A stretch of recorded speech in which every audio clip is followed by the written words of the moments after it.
চার রাজ্যে মেয়েদের ব্যাট বলের লড়াই। সিলেটে কিছুক্ষণ পর প্রথম টি-20তে আয়ারল্যান্ডের মুখোমুখি হবে বাংলাদেশ। ওয়ানডের ধারাবাহিকতা বজায় রাখার লক্ষ্য। যুব এশিয়া কাপের সাফল্য সঙ্গী করে দেশে ফিরলেন হকি খেলোয়াড়রা। প্রথমবারের মতো জুনিয়র বিশ্বকাপে সরাসরি খেলা নিশ্চিত অনূর্ধ্ব 21 দলের ফেডারেশনের সংবর্ধনা।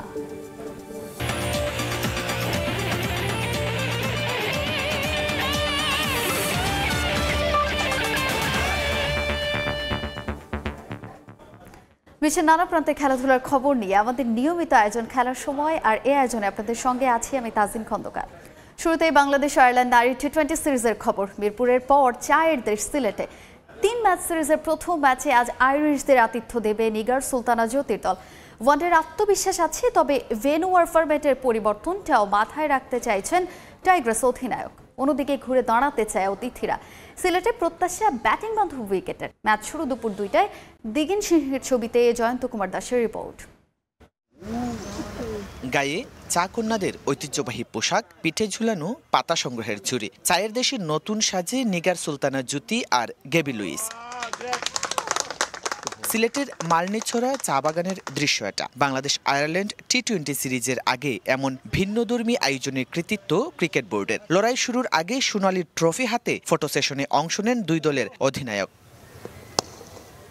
ওয়ানডেতে হোয়াইট ওয়াশের পর 20 ওভারেও ফেভারিট স্বাগতিকরা। অন্তত ঘরের মাঠ হওয়ায় কিছুটা এগিয়ে থাকবে লাল সবুজের প্রতিনিধিরা। তবে র্যাঙ্কিংয়ের হিসেব দুশ্চিন্তা বাড়াবে স্বাগতিকদের। সংক্ষিপ্ততম ফরম্যাটে আরো বেশি শক্তিশালী আইরিশরা, তাই ভালো ক্রিকেট খেলার বিকল্প দেখছেন না নিগার সুলতানা জ্যোতি। প্লেয়াররা ভালো টাচে আছে এখন, বাট ইম্পর্টেন্ট হচ্ছে যে আমাদের ওই কনসিস্টেন্সিটা থাকবে কিনা, প্লাস ডিফারেন্ট ফরম্যাট এবং ডিফারেন্ট কন্ডিশন। অবশ্যই আমাদেরকে একটু চিন্তা ভাবনা করে খেলতে হবে, বাট প্রথম ম্যাচটা অনেক বেশি ইম্পর্টেন্ট, কারণ আমরা জানি যে প্রথম ম্যাচ যদি আমরা ভালো করতে পারি সেই ফ্লোটা ধর। ওডিআইতে যেটা হয়েছে যে ভালো প্রথম ম্যাচটা ভালো খেলার কারণে কিন্তু টি-20তে সেম জিনিসটা থাকবে আমাদের মাথার ভিতরে, যেন আমরা প্রথম ম্যাচটা যেন খুব ভালোভাবে জিততে পারি, যেন সেটা টোটালি পুরো টুর্নামেন্টটা যেন আমাদেরকে হেল্প করে। অন্যদিকে কদিন আগেই ইংল্যান্ড শ্রীলঙ্কাকে হারানোর অভিজ্ঞতা থাকা আইরিশদের প্রত্যাশা প্রেস বান্ধব উইকেটের। পছন্দের ফরম্যাটে জয় দিয়ে শুরুর লক্ষ্য সফররতদের। জিততে চাই, অন্তত শেষ সামারে আমাদের খেলার ধরন আর সাফল্যের হিসেব টানলে টি-20তে আমরা আত্মবিশ্বাসী। মিরপুরের বিবেচনায় সিলেটে ভালো উইকেটের প্রত্যাশা থাকবে। 3 ম্যাচ সিরিজের সবগুলোই অনুষ্ঠিত হবে সিলেট আন্তর্জাতিক ক্রিকেট স্টেডিয়ামে। ওয়ানডে সিরিজের মতো জয়ের ধারা অব্যাহত রাখতে প্রস্তুত বাংলাদেশ নারী ক্রিকেট দল। সিলেট আন্তর্জাতিক ক্রিকেট স্টেডিয়াম থেকে জয়ন্ত কুমার দাস, সময় সংবাদ। ওয়েস্ট ইন্ডিজের বিপক্ষে টেস্ট জিতলেও স্বস্তিতে নেই বাংলাদেশ। ধারাবাহিক বাজে পারফরমেন্স করা বড় চিন্তার কারণ। যোগ্য দল হিসেবে প্রমাণ করতে হলে নিয়মিত ভালো পারফরমেন্স করতে হবে, এমনটা জানিয়েছেন বিসিবি পরিচালক নাজমুল আবেদিন ফাহিম। মেহেদী হাসান মিরাজের অধিনায়কত্বের প্রশংসা করেছেন বোর্ড পরিচালক। এই সঙ্গে জাকের আলী অনিক ও নাহিদ রানাকে নিয়েও দিলেন পরামর্শ। ওয়ানডে সিরিজের আগে টেস্ট জয় দলকে আত্মবিশ্বাস দেবে বলে মনে করেন তিনি। আমরা এরকম মুহূর্ত পাই তা না, তবে এই লাস্ট ম্যাচ আমরা পেয়েছি। স্বস্তির জায়গাতে আছি আমরা তা না, কিন্তু কারণ একটা কথা আছে, কিন্তু what you repeatedly do is what you are. So repeatedly আমরা কিন্তু খারাপ করছি। সো এখনও আমাদের পরিচয়টা সেভাবেই আছে। মাঝখানে আমরা একটা ম্যাচ জিতেছি, এখন আমাদেরকে প্রমাণ করতে হবে যে সেটা আমরা সেই যে খারাপের থেকে বের হয়ে এসেছি। বোলিং চেঞ্জ হয়েছে এবং পার্টনারশিপ ভেঙেছে। সো আমার মনে হয় যে প্রেশারে থাকলেও সেটা সিদ্ধান্ত গ্রহণে খুব বেশি নেগেটিভ ভূমিকা রাখেনি। ইতিবাচকভাবেই ডিসিশনগুলো নিয়েছে এবং বিপক্ষ দলকে চাপে ফেলতে পেরেছে, উইকেট নিতে পেরেছে। সো আমার মনে হয় যে খুব ভালো ক্যাপ্টেন্সি দেখেছি মিরাজের কাছ থেকে এবং খুব ভালো রেসপন্স করেছে টিম, পুরো টিম। জাকির আলী অনেককে দেখেছি, আমরা নাহিদ রানাকে দেখেছি। দে আর ডিফারেন্ট, কিন্তু দে আর ডিফারেন্ট। ওরা মোটামুটি ভালো খেললাম, বেশ ভালো খেললাম, তাতে বোধহয় সন্তুষ্ট না, তার চাইতেও ভালো করতে চায় ওরা। সো আমার মনে হয় এই জেনারেশন আস্তে আস্তে সেটা আসবে। খেলোয়াড়দের সাথে ওর যে ইন্টারাকশন হয়েছে বা যেভাবে ও গাইড করতে পেরেছে, কারণ ওদের প্রত্যেকটা খেলোয়াড়কে খুব ভালোভাবে জানে। সো আমার মনে আত্মবিশ্বাস জাগানোর ক্ষেত্রে বা ওদেরকে উজ্জীবিত করার ক্ষেত্রে সারাদিনে একটা ভূমিকা নিশ্চয়ই রেখেছে। সাদা পোশাকে নতুন বছরেও বাংলাদেশ জয়ের ধারাবাহিকতা ধরে রাখবে বলে প্রত্যাশা বোর্ড কর্তার। সবসময় খেলতে পারবে তা না। তারেক হাসান শিমুল, সময় সংবাদ, ঢাকা। দেশের পরিবর্তিত পরিস্থিতিতে সামগ্রিক অবস্থা কিছুটা জটিল হলেও আসন্ন বিপিএলে মাশরাফির খেলতে কোনো বাধা দেখছেন না তার ফ্র্যাঞ্চাইজি সিলেট স্ট্রাইকার্সের চেয়ারম্যান মাহিন মাজহার। তবে ম্যাচের ফিটনেস নিয়ে কিছুটা শঙ্কিত তিনি। আসন্ন বিপিএলে সিলেট নিয়ে বড় স্বপ্ন দেখছে ফ্র্যাঞ্চাইজিটি। সেক্ষেত্রে অনুপ্রেরণা খুঁজছে সদ্য সমাপ্ত এনসিএল এ সুরমাপাড়ের দলটির চ্যাম্পিয়নশিপ থেকে। একই সঙ্গে স্বস্তি এবং অস্বস্তি, সঙ্গে আছে শঙ্কাও। বিপিএল এর অন্যতম সফল অধিনায়ক, তবুও পরিবর্তিত পরিস্থিতিতে তাকে নিয়ে কতই না গুঞ্জন। মাশরাফির সঙ্গে সিলেটের হৃদ্ধতা পুরনো। তার অধিনায়কত্বেই এক মৌসুম আগেও স্ট্রাইকার্স খেলেছিল ফাইনাল, কিন্তু সাবেক সরকারের সংসদ সদস্য হওয়ায় সাকিবের পাশাপাশি প্রশ্ন উঠেছে মাশরাফি খেলতে পারবেন তো এবারের বিপিএলে। যদিও আশাবাদীর দলেই তার ফ্র্যাঞ্চাইজি, ম্যাচের খেলতে দেখছেন না কোনো বাধা। মাশরাফি ড্রাফটে ছিল, আমরা ড্রাফট থেকে নিয়েছি। যেহেতু ড্রাফটে ছিল, আমরা চেয়েছি যে ওকে দলে ধরে রাখতে। ড্রাফটটা যখন হয় এটা বর্তমান সময়ে, তাই না? তো ড্রাফটে যেহেতু ছিল, সো ডেফিনেটলি বিসিবি ইট ওয়াজ বিসিবি's কল। সো ড্রাফটে থাকা ছিল বলেই কিন্তু আমরা ওকে পিক করেছি। তবে এক্ষেত্রে ফিটনেস হতে পারে দেয়াল, কারণ ম্যাচ সবশেষ মাঠে নেমেছিলেন তাও পার হয়েছে প্রায় মাস 7। গেলবার আনফিট মাশরাফিকে খেলিয়ে কম সমালোচনা পোহাতে হয়নি সিলেটকে। It depends on his fitness. If he is fit, he will be on the field. If আমাদের কোচরাও আছেন, they will also make a decision based on his fitness. So definitely he's a performer, he wants to perform. So as a champion cricketer আমি মনে করি performance যদি ও মনে করে যে পারফরমেন্সটা যদি সে প্রপারলি ফিট না থাকলে তো পারফরমেন্স আসবে না। So I leave it absolutely with Mashrafi. It's his call. তবে এসব সংখ্যা পাশ কাটিয়ে মাঠের ক্রিকেটেই মনোযোগ স্ট্রাইকার্সের। কখনোই শিরোপা জিততে না পারা ফ্র্যাঞ্চাইজিটি এবার অনুপ্রেরণা খুঁজছে এনসিএল এ প্রথমবারের মতো সিলেট চ্যাম্পিয়ন হওয়ায়। জাতীয় লিগে চ্যাম্পিয়ন হওয়াটা ছিল আমাদের জন্য একটা হিউজ মোটিভেটিং ফ্যাক্টর, এবং আমরা we will take up the win and we'll try to reflect it to our upcoming বিপিএলে। এখান থেকে আমাদেরকে লেসনটা নিয়ে এই উইনিং স্ট্রিকটাকে ধরে রাখার জন্য যা করণীয় আমরা সেটা করব। কোচিং প্যানেলে এবারও দেশি ইমন রাসেলদের প্রতি ভরসা রাখছে সিলেট। স্কোয়াডকে আরও শক্তিশালী করতে কথা চলছে একাধিক বিদেশি ক্রিকেটারের সঙ্গে। মাহবুব রিমন, সময় সংবাদ, ঢাকা। এবারে হকির খবর জানাবো। যুব বিশ্বকাপে সরাসরি খেলা নিশ্চিত করে ওমান থেকে দেশে ফিরেছে বাংলাদেশ হকি দল। রাজধানীর তেজগাঁওয়ের ফ্যালকন হলে তাদের সংবর্ধনা দেবে ফেডারেশন। এই মুহূর্তে সেখানে আছেন আমার সহকর্মী তামিম হোসেন। আরও খবর জানতে সরাসরি যাচ্ছি তার কাছে। তামিম, বাংলাদেশে বলা হয় যে ক্রিকেট ফুটবলের পর হকি অন্যতম সম্ভাবনাময় একটা স্পোর্টস। তো সেই ক্ষেত্রে বলা যায় যে তারা যেই ওমানের মাটিতে যে ইতিহাসটা গড়েছে তার পরিপ্রেক্ষিতে যার প্রমাণটা এটাই, যারা প্রথমবারের মতো যুব বিশ্বকাপে সুযোগ পাওয়া, বিশ্বকাপের মতো মঞ্চে সুযোগ পাওয়া কিন্তু এবারই বাংলাদেশের ইতিহাসে প্রথম। তবে আমরা যদি বলি আসলে এই বিশ্বকাপের আগে একটা প্রস্তুতি ম্যাচ খেলারও কিন্তু সুযোগ পায়নি তারা। তো সেই পরিপ্রেক্ষিতে যে তাদের যে পারফরমেন্স আসলে সত্যিই প্রশংসার দাবিদার। যেহেতু এখন সামনে 2025 নভেম্বরে কিন্তু যেই যুব বিশ্বকাপ হবে ভারতে, তো ওই বিশ্বকাপে কিন্তু বাংলাদেশ যেহেতু একটা ভালো পারফরমেন্স করে এই জায়গায় সুযোগ পেয়েছে, তো ওই বিশ্বকাপেও প্রথমবারের সুযোগটাই কিন্তু তারা স্মরণীয় করে রাখতে চায়। তো সেই হিসাবে কিন্তু তাদের অনেক সুযোগ সুবিধার প্রয়োজন। আমরা বিমানবন্দরে কিন্তু আমাদের সাথে দলের অধিনায়ক এবং কোচ কিন্তু কথা বলেছেন।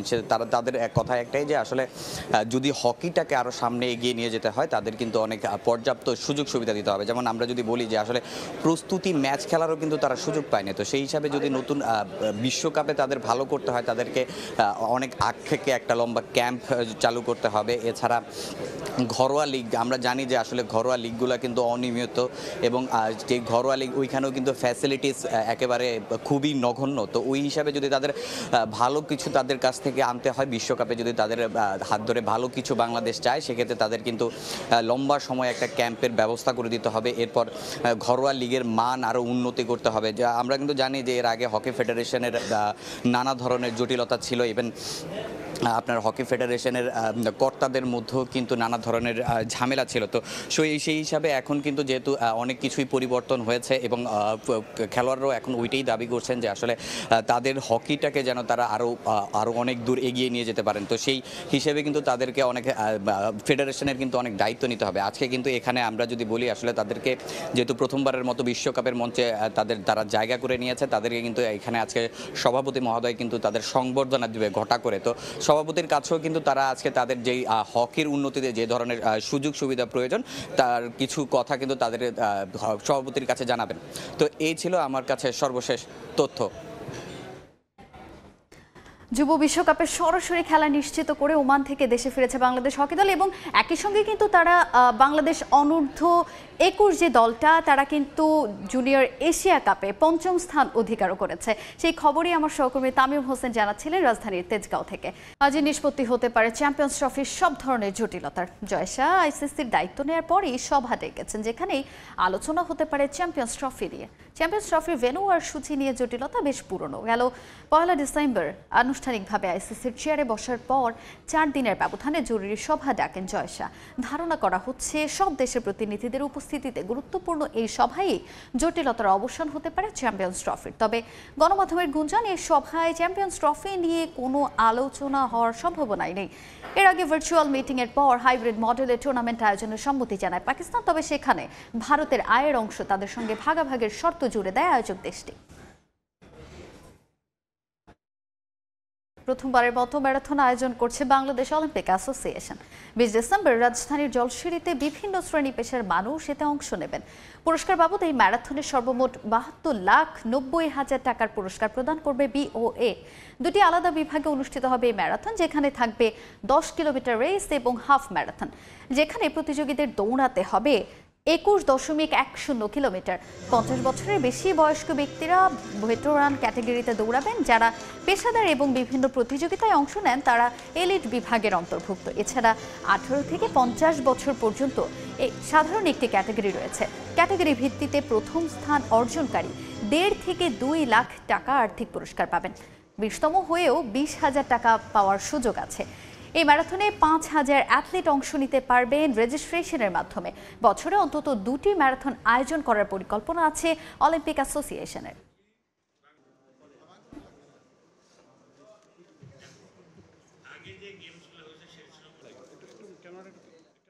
আমরা তো অলরেডি বাংলাদেশ গেমস এবং যুব গেমস করতেছি, তো এটা আমাদের প্রথম অভিজ্ঞতা। যেমন যুব গেমস আমরা যখন প্রথম শুরু করেছি তার আগে যুব গেমস বাংলাদেশে হয়নি। আজকে যুব গেমসের জন্য বাংলাদেশকে অনুকরণ করে পৃথিবীর বিভিন্ন জায়গায় কিন্তু যুব গেমস শুরু হয়ে গেছে।